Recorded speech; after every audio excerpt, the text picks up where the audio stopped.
Welcome to economics classes. Production और cost series का अगला वीडियो लेके हम आपके सामने आए हैं।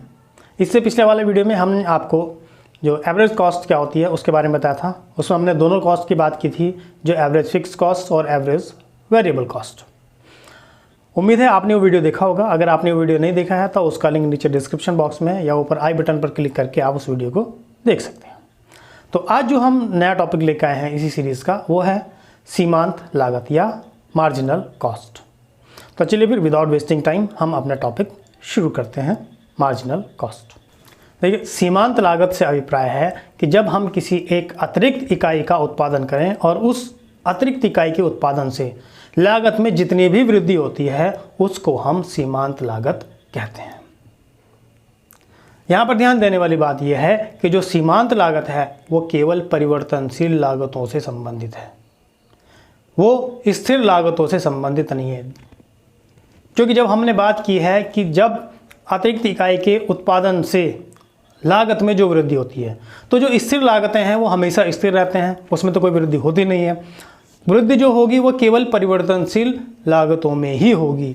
इसलिए ये जो सीमांत लागत का कॉन्सेप्ट है वो केवल परिवर्तनशील लागतों के साथ ही संबंधित है।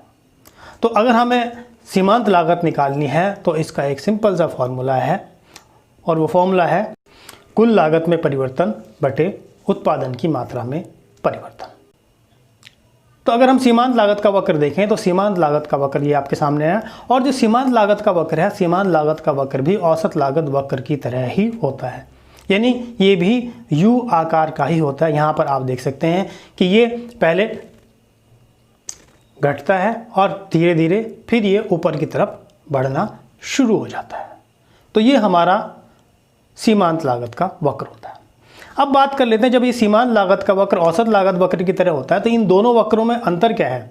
तो चलिए हम इन दोनों वक्रों को, यानी औसत लागत वक्र जो हमने लास्ट टाइम देखा था और ये सीमांत लागत वक्र, इन दोनों वक्रों को हम यहाँ पर मिला के देखते हैं।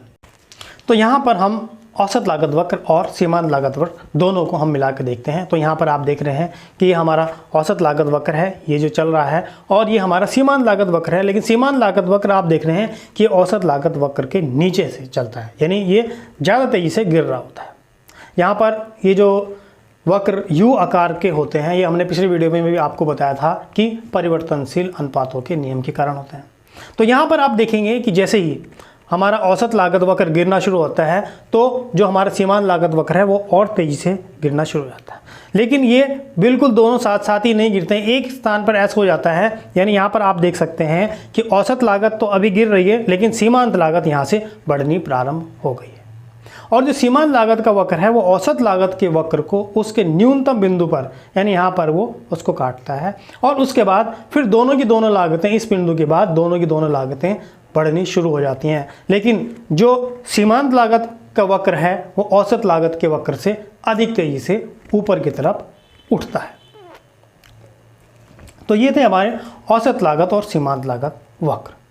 चलिए अब हम औसत लागत, औसत परिवर्तनशील लागत और सीमांत लागत, इन तीनों को अगर हम एक ही वक्र पर देखें तो किस तरह से देखेंगे, तो इसको हम यहाँ पर इस चित्र में देख सकते हैं। तो यहाँ पर देखेंगे कि ऊपर हमारी ये एवरेज कॉस्ट है, नीचे देखेंगे एवरेज वेरिएबल कॉस्ट है, और जो मार्जिनल कॉस्ट है इनको ये नीचे से काटती हुई ऊपर की तरफ जा रही है।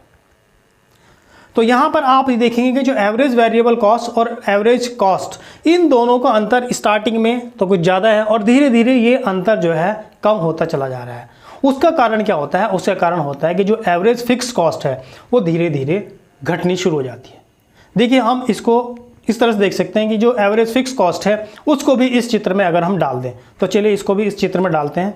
तो यहाँ पर आप देख सकते हैं कि जो हमारी एवरेज फिक्स कॉस्ट है वो गिर रही है, तो गिरती जा रही है। जैसे जैसे प्रोडक्शन बढ़ रहा है वैसे ही हमारी एवरेज फिक्स कॉस्ट जो है वो देख रहे हैं आप कि ये गिरती जा रही है।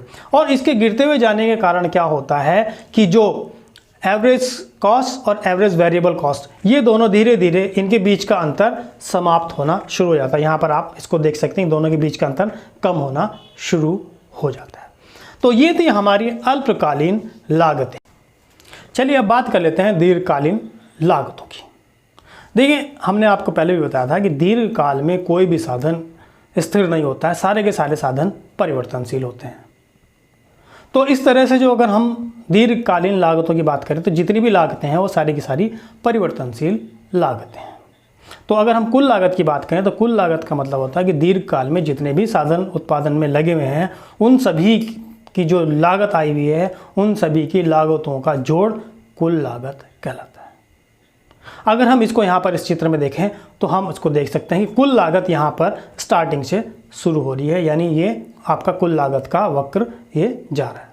जबकि हमने अल्पकाल में क्या देखा था कि अल्पकाल में स्थिर लागत और परिवर्तनशील लागत दोनों अलग अलग थी और दोनों का जोड़ से निकलकर तब कुल लागत निकल रही थी। अगर हम उत्पादन नहीं भी कर रहे थे, शून्य भी कर रहे थे, तब भी हमारी लागतें लग रही थी। चूँकि यहाँ पर परिवर्तनशील, सारी लागतें परिवर्तनशील है, तो इसलिए अगर उत्पादन नहीं हो रहा है तो लागत भी शून्य होगी। जो दूसरी लागत है, दूसरी लागत हम कहते हैं दीर्घकालीन औसत लागत। दीर्घकालीन औसत लागत का अर्थ हुआ कि प्रति इकाई जो भी उत्पादन लागत आ रही है उसको हम औसत लागत कहते हैं। या इसको हम इस तरह से निकालते हैं कि दीर्घकालीन जो कुल लागत है उसमें अगर उत्पादन की जाने वाली इकाइयों की संख्या से भाग दे दें, यानी long term total cost divided by quantity, तो जो निकल के आएगा उसे हम कहेंगे औसत लागत वक्र। और ये औसत लागत वक्र उसी तरह से होगा जिस तरह से अल्पकालीन औसत लागत वक्र होता है, ये उसी तरह से ये वक्र भी बनता है। अगर हम बात करें सीमांत लागत की तो दीर्घकाल में जब हम किसी एक अतिरिक्त इकाई का उत्पादन करते हैं और एक उस अतिरिक्त इकाई के उत्पादन करने में लागत में जो परिवर्तन होता है, यानी जो वृद्धि होती है, उसको हम सीमांत लागत कहते हैं। और अगर हम दीर्घकालीन सीमांत लागत वक्र और औसत लागत वक्रों की स्थिति देखें तो उसको हम यहाँ पर इस चित्र में देख सकते हैं। यहाँ पर आप देख रहे हैं कि औसत लागत वक्र और सीमांत लागत वक्र। तो यहाँ पर ये जो दोनों वक्र हैं, यानी औसत लागत वक्र और सीमांत लागत वक्र, ये उसी तरह से कार्य करते हैं या उसी तरह से बिहेव करते हैं जैसे कि अल्पकालीन औसत लागत वक्र और सीमांत लागत वक्र काम करते थे। तो ये था हमारा आज का वीडियो। उम्मीद है आपको वीडियो पसंद आया होगा, और वीडियो आपको पसंद आया तो वीडियो को लाइक करें, चैनल को सब्सक्राइब करें और वीडियो को ज़्यादा से ज़्यादा शेयर करें।